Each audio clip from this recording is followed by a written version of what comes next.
Di tutorial ini saya akan menjelaskan dasar-dasar pemrograman PHP. Mudah-mudahan tutorial ini sedikit banyak bisa membantu teman-teman yang baru mempelajari PHP. Saya tidak mengklaim mengetahui semua hal mengenai PHP, selain dikarenakan teknologinya yang terus berkembang, aplikasi PHP pun sangat beragam, mulai dari yang berhubungan dengan online security misalkan, atau e-commerce, online forum discussion, helpdesk, content management system, dan lain sebagainya. Jadi maksud saya teman-teman belajarnya jangan berhenti sampai di tutorial ini saja. Banyak baca buku dan lihat video tutorial yang lain, dan banyak latihan tentunya, supaya nanti kita bisa saling berbagi pengalaman dan pengetahuan mengenai PHP dan bisa belajar sama-sama. Oke? PHP adalah singkatan dari PHP Hypertext Preprocessor. Cukup membingungkan memang kenapa di dalam singkatan PHP ada singkatan PHP lagi. Ini dikarenakan pada awalnya PHP adalah singkatan dari Personal Homepage Tools, yang dalam perkembangannya kemudian singkatan PHP diganti menjadi PHP Hypertext Preprocessor dengan tetap menyertakan singkatan awal dari PHP. Singkatan dalam singkatan ini dikenal dengan istilah recursive acronym, dan cukup banyak yang menggunakan recursive acronym, bukan hanya PHP, di antaranya GNU, KDE, LAMP, dan RPM. Teman-teman yang menggunakan Linux pastinya sangat familiar dengan istilah-istilah ini. PHP adalah server-side scripting language yang dikembangkan untuk menjadikan web pages menjadi lebih dinamis. Istilahnya mungkin kedengaran serem, server-side scripting language, tapi pengertiannya cukup sederhana. Saya coba jelaskan dengan menggunakan contoh kasus berikut ini. Ketika seseorang login ke akun Facebook misalnya, login request yang bersangkutan akan dikirimkan ke server Facebook.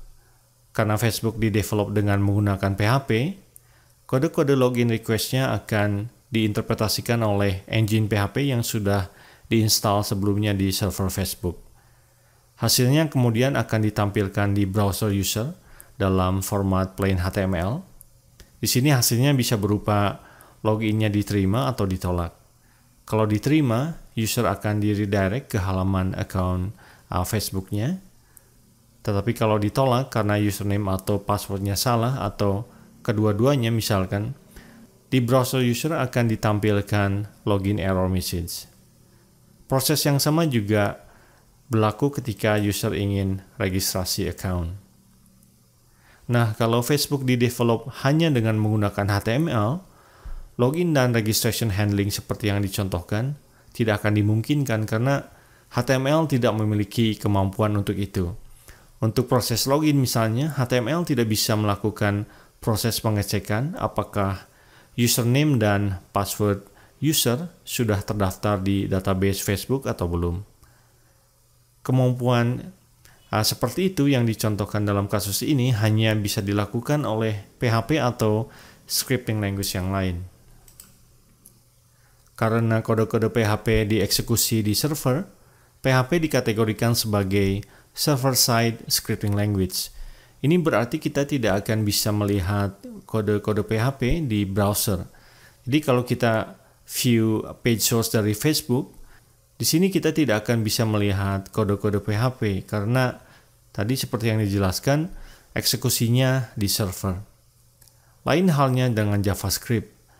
JavaScript juga adalah salah satu contoh programming language, tapi bedanya dengan PHP, JavaScript runningnya di client.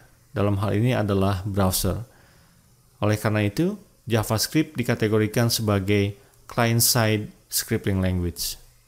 Contoh server-side scripting language yang lain selain PHP adalah ASP yang kurang lebihnya adalah PHP versi Microsoft.